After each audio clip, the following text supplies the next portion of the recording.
noite, irmãos e irmãs. Graça e paz. Amém? Vamos abrir nossas Bíblias no Evangelho de Mateus, capítulo 13. Evangelho segundo São Mateus, capítulo 13, versos 1 a 9. E depois versos 18 a 23. Então, Mateus 13, 1 a 9.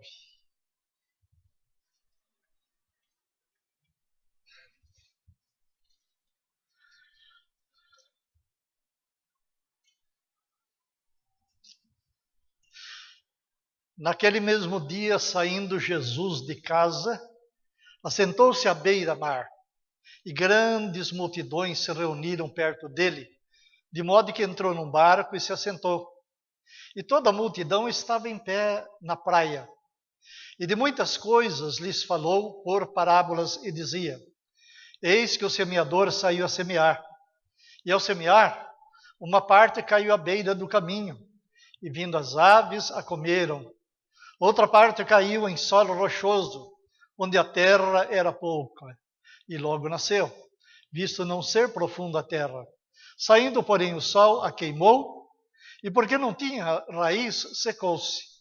Outra caiu entre os espinhos, e os espinhos cresceram e a sufocaram. Outra, enfim, caiu em boa terra, e deu fruto, a 100, a 60 e a 30 por um. Quem tem ouvidos para ouvir, ouça.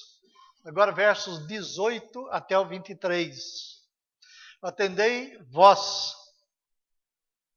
pois, a parábola do semeador.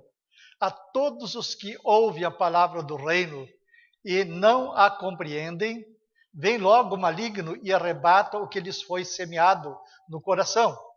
Este é o que foi semeado à beira do caminho. E o que foi semeado em solo rochoso, esse é o que ouve a palavra e a recebe logo com alegria, mas não tem raiz em si mesmo, sendo antes de pouca duração. E ele, chegando a angústia ou a perseguição por causa da palavra, logo se escandaliza. O que foi semeado entre os caminhos é o que ouve a palavra. Porém, os cuidados do mundo e a fascinação das riquezas sufocam a palavra e fica infrutífera. Mas o que foi semeado em boa terra é o que ouve a palavra e a compreende.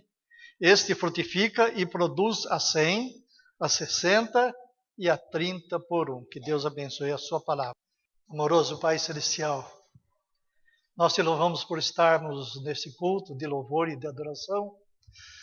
E nesse momento, quando abrimos as Escrituras Sagradas, a tua palavra bendita, santa, eterna, inerrante, regra única e infalível de fé e prática, nós pedimos a Deus que o teu Espírito Santo ilumine a cada um de nós, para podermos entender a tua palavra e o significado dela. Oramos em nome de Jesus. Amém. E de muitas coisas lhes falou por parábolas, e dizia: Eis que o semeador saiu a semear, e ao semear, a gente traz à memória muitas coisas bonitas. Estava ainda agora, nesse momento de culto, voltando lá para 1981, quando aqui cheguei, vindo de Lençóis Paulista, mocinha ainda bem jovem, né? E nós tínhamos a igrejinha, que era chamada Salãozinho.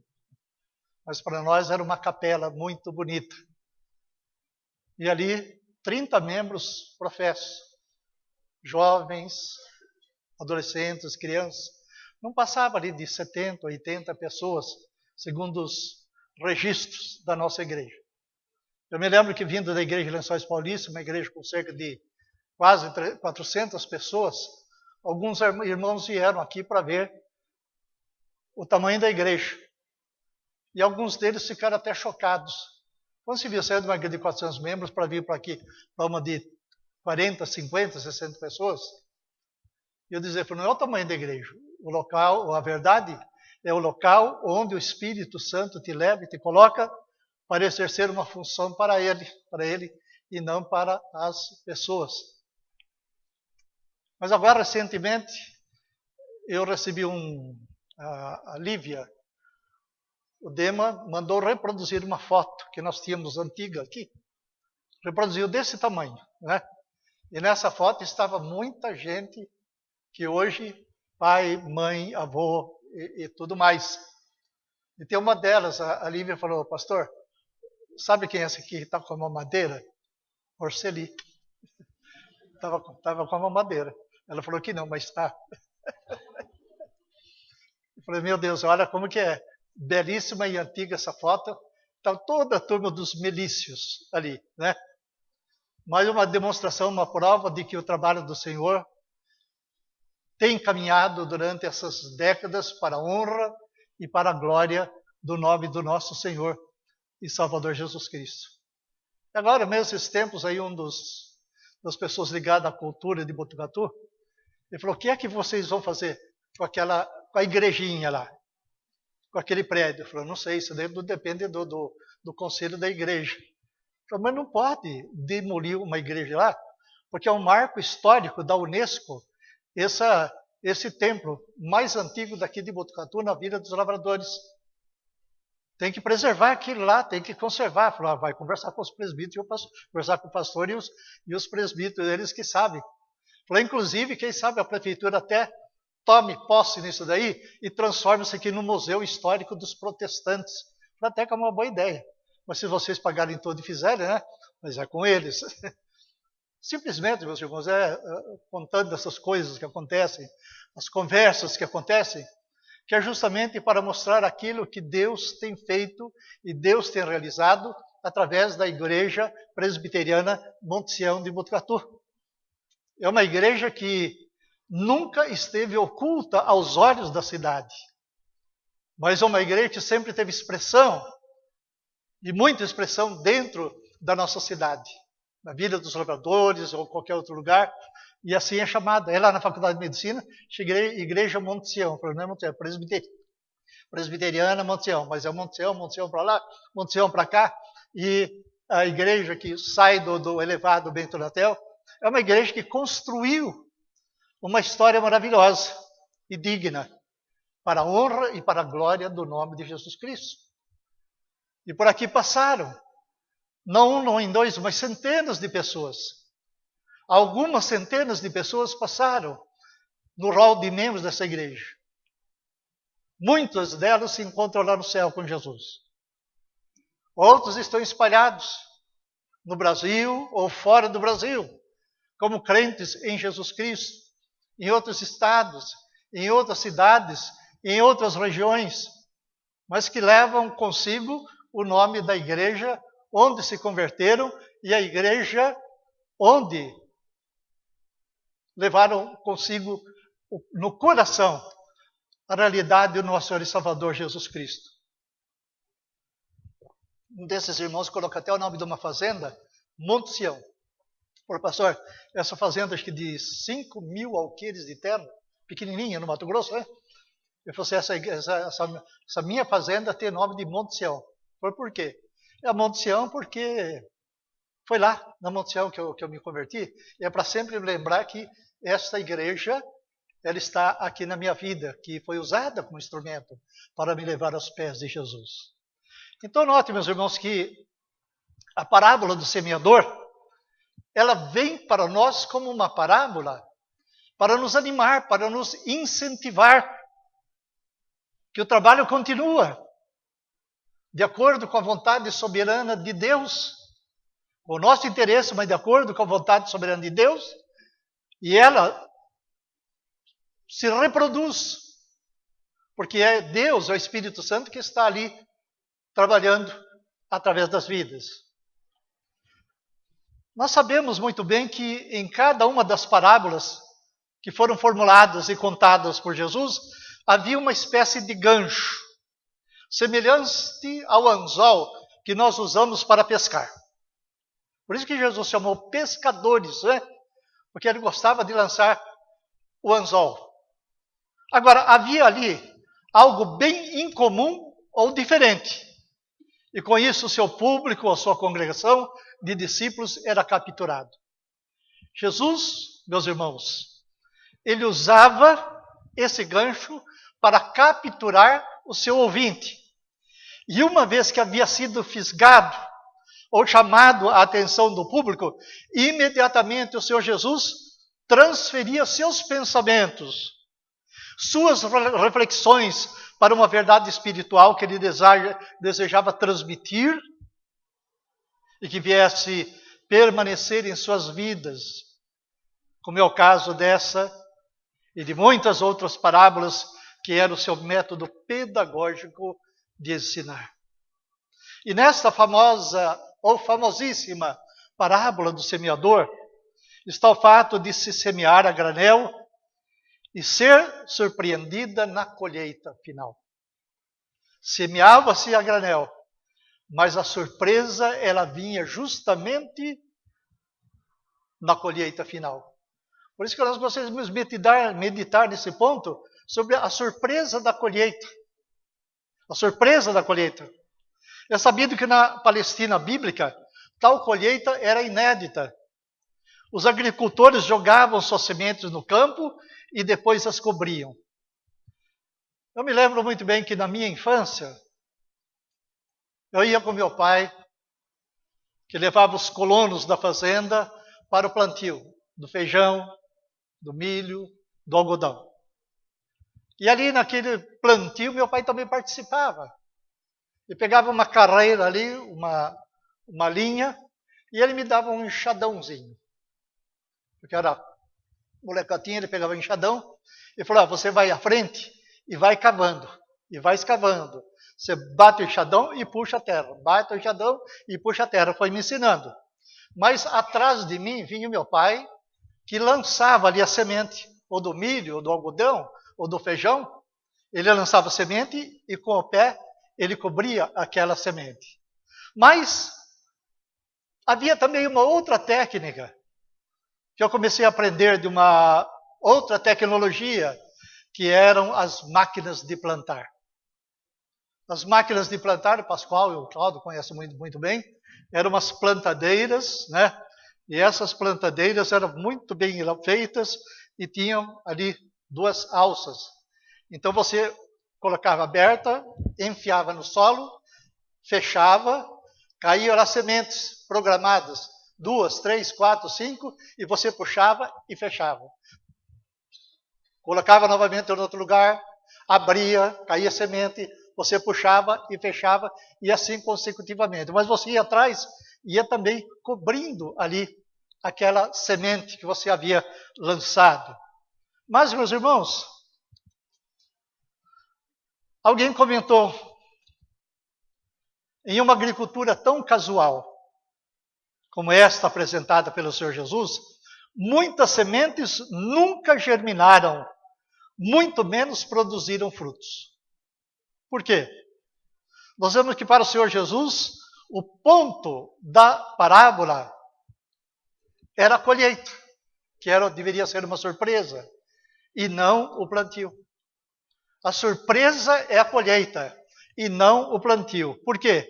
A advertência dele é de que a igreja deveria assumir o seu compromisso no lançar da semente do evangelho e esperar enfrentar os resultados sem nenhuma frustração, pois uma parte da semente ela estaria no pisado terreno da beira do caminho, ou ainda no solo rochoso, ou ainda no terreno cheio de espinhos. 4 partes. Uma, caminho. Outra, solo rochoso. Outra, terreno cheio de espinhos. Mas notem que cada um desses terrenos, ele tinha uma função em frustrar o plantio. Cada um deles, cada terreno, ele tinha a sua função, frustrar o plantio. Tinha o plantio da indiferença, que era o do caminho, onde caía, ninguém se importava e os pássaros comiam. Tinha o caminho do solo, que era rígido, a rigidez. Caía, nascia pequenininho e depois morria. Tinha os interesses pessoais que sufocavam a palavra de Deus ali na vida da pessoa. Então, Jesus advertiu a sua igreja para essas coisas, para ela não ficar frustrada. Monte Sião é uma igreja que nunca pode ficar frustrada do tanto de semente que ela joga, dos 3 solos não receptivos, mais da bênção e da graça daquele que conseguiu receber, guardar sobre si e reproduzir. Agora o ponto, meus irmãos, deve ser notado que, apesar de todos os perigos, de solo indiferente, de solo rígido, de interesses pessoais, o agricultor colheu 100 vezes. 100 vezes. 30, 60 e 100. Notem, meus irmãos, que apesar do fato de algumas sementes terem caído ao longo dos caminhos e sendo comidas pelos pássaros, houve uma colheita 100 vezes maior.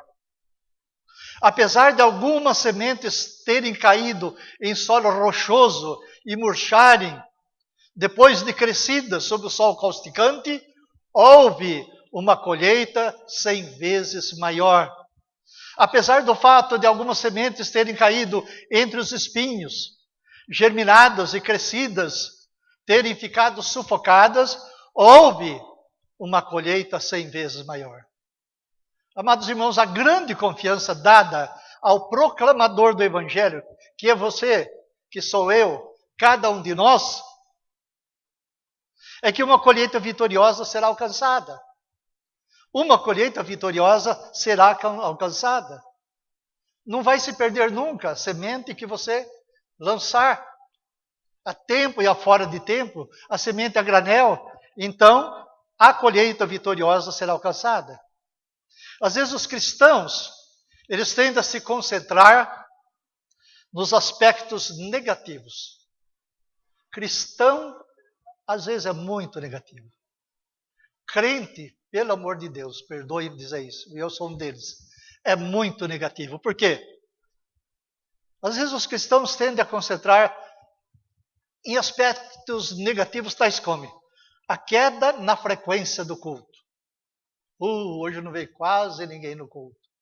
Você foi na igreja, tá? Fui, mas estava tudo ralo.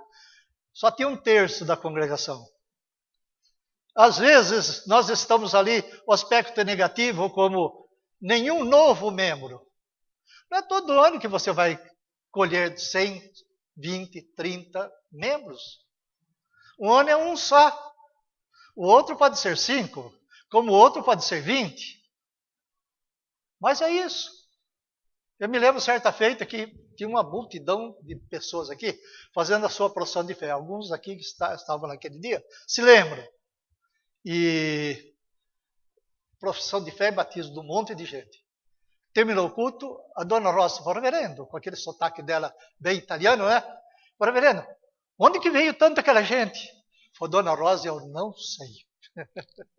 De onde veio tanta aquela gente? Não sei. Tivemos até que dividir o conselho, acho que em 3 grupos, né? Para que examinasse as pessoas, para dar tempo, senão a gente não examinaria tudo. Então, note, meus irmãos, que nós não podemos dar asas aos aspectos negativos da queda da frequência aos cultos, de nenhum novo membro, porque a igreja fez a função. Por quê? No entanto, a parábola nos fala da expectativa da vitória. Nós não vivemos sob expectativas de derrotas, mas vivemos sob expectativa da vitória. Notem, preste atenção. É sempre mais fácil pregar sobre as pessoas que não estão na igreja, no domingo de manhã ou à noite, do que atender às necessidades daqueles que estão ali.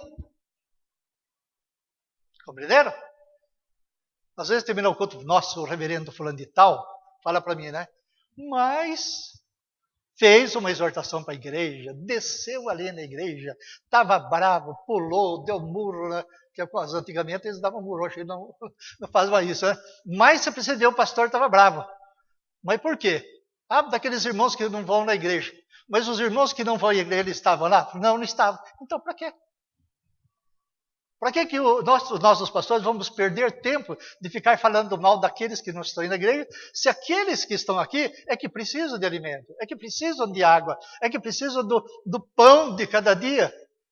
Às vezes tem que querer falar, pastor, o senhor tem que exortar mesmo a igreja. Não vou exortar aqueles que, se eles vierem, mas se não vierem, então, né, tudo bem. É isso, meus irmãos, é sempre mais fácil pregar sobre as pessoas que não estão na igreja no domingo de manhã ou à noite, do que atender as necessidades daqueles que estão ali. Essa é a grande verdade. Depois, esse é culpado, o pastor é culpado, o conselho é culpado de tudo isso, né? Mas não é bem assim. Podemos nos debruçar sobre oportunidades perdidas, em vez das reais possibilidades reais que temos diante de nós. Temos ali possibilidades reais, então vou debruçar sobre elas. Temos bênção, temos alegria. Do que? Debruçar sobre aquelas oportunidades perdidas é me fazer perder tempo. É fazer gastar o meu fosfato por algo que não merece ser gasto. É me fazer passar noites intranquilas por aquilo que não merece tirar o meu sono. Agora, notem, meus amados irmãos, que o proverbial pescador geralmente passa mais tempo, tem alguns pescadores aqui conosco, né? Mais tempo sobre o peixe que escapou do que sobre a captura real. Parece sempre ser maior e mais exótico do que qualquer captura real. Há uns 2 anos atrás, eu estava na casa do Felipe, e tem 2 rios famosos, Peixoto e Peixotinho, lá perto do Pará. E os missionários de lá me levam para pescar. E certo dia está muito, muito ruim para pescar. Porque os pescadores passam lá, fazem um arrastão e deixam a gente a ver navios. Mas naquele dia eu lancei ali com o molinete, o anzol, e de repente um peixe bonito. Fiz com tucunaré, Mato Grosso é tucunaré, desse tamanho mesmo, não dá para gente inventar, né, reverendo? Peixes enormes, como o Saulinho dizia, meu pai pescou um peixe desse tamanho, quando ele era pequenininho, né? Então o tucunaré é muito bonito que eu pesquei.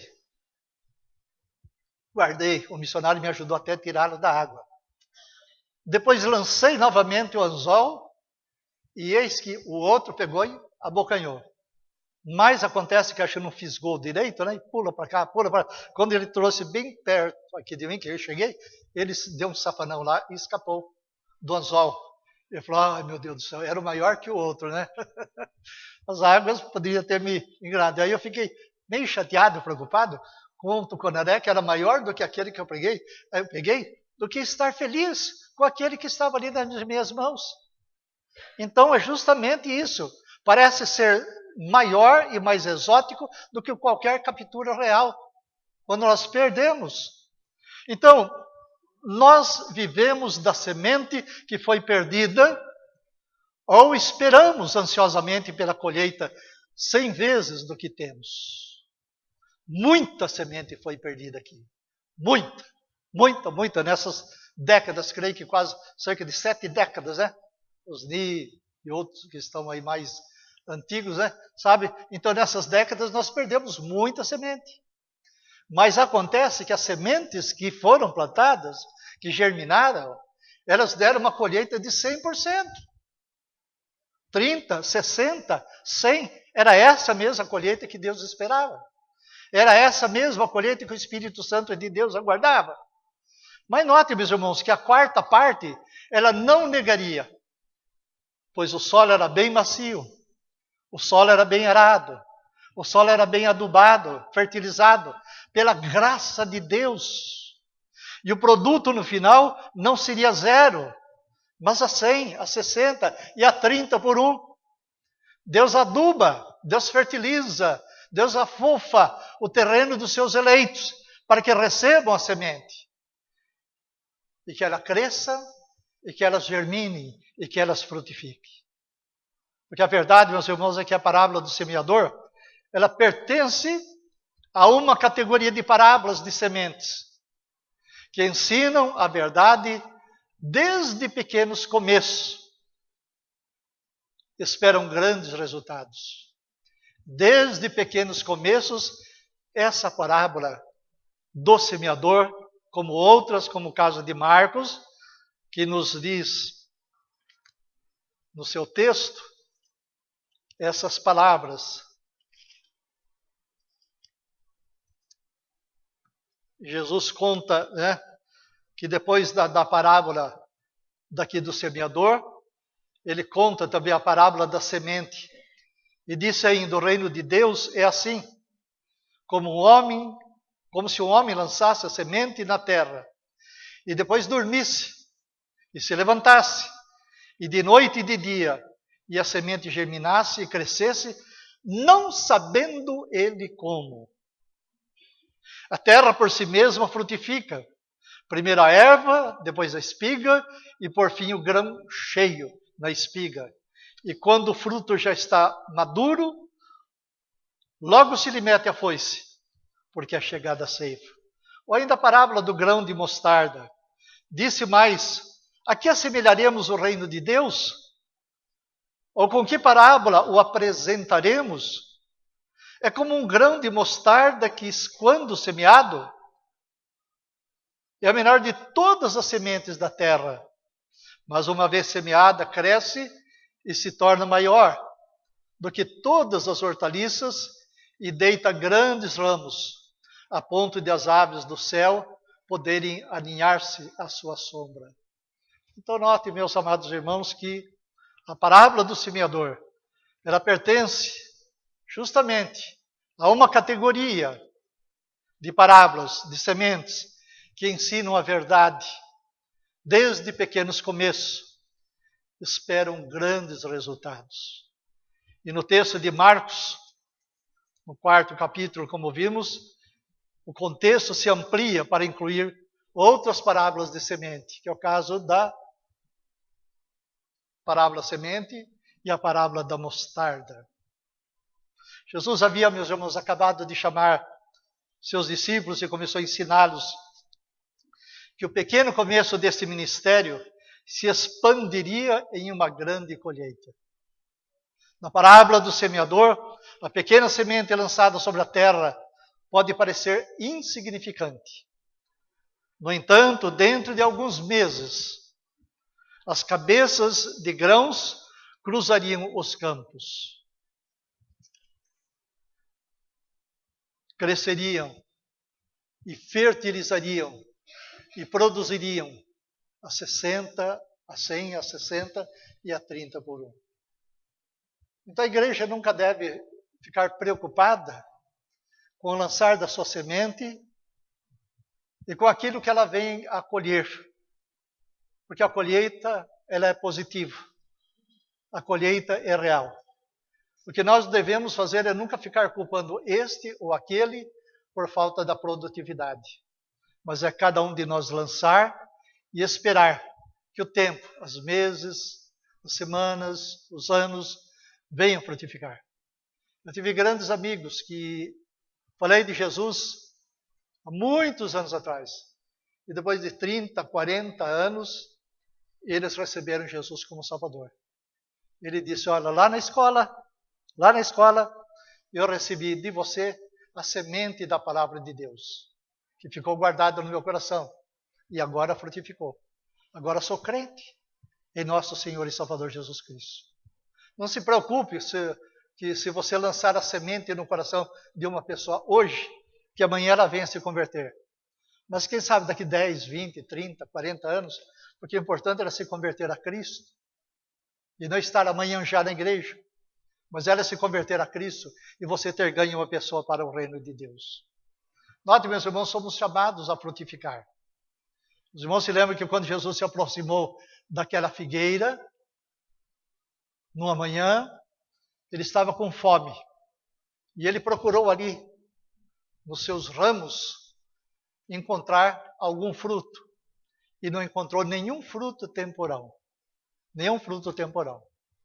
Eu me lembro que na minha infância, quando eu vinha da escola rural para a minha casa, a gente passava em alguns lugares e sempre existia uma árvore frutífera ali na beira da estrada.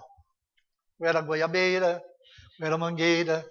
E a gente pegava e já, quando tinha um frutinho ali um fruto temporão, a gente comia. E não era grande coisa, o fruto temporão não é uma grande coisa. Mas acontece, meus irmãos, que o pecado da figueira estéril não foi o de dar frutos ruins ou temporãos, o que não é grande coisa, mas foi o fato de não dar nenhum fruto.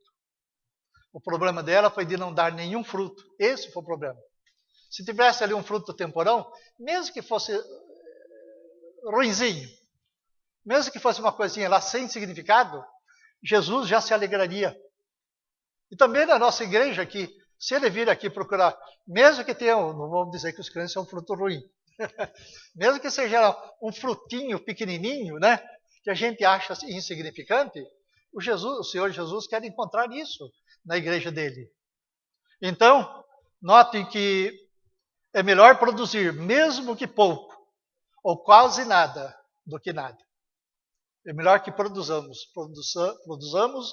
mesmo que pouco, ou quase nada, do que nada. É melhor, meus irmãos, nós tirarmos juros do talento com os banqueiros, do que esconder a dádiva do talento que nos foi conferido por Jesus. Porque quem teria pensado, quem teria imaginado que 12 discípulos brotaria um reino espiritual que circundaria o globo? Uma colheita tremenda. A igreja de Jesus Cristo, na qual já milhões e milhões de pessoas passaram a crer nele como seu único Salvador. Então, a parábola do semeador, Jesus nos diz que não desanimemos na semeadura do reino de Cristo. Não desanimemos na semeadura do reino de Cristo. As compensações virão abundantemente no final. E que Deus abençoe essa igreja nos seus 44 anos e abençoe a cada um de nós. Amém.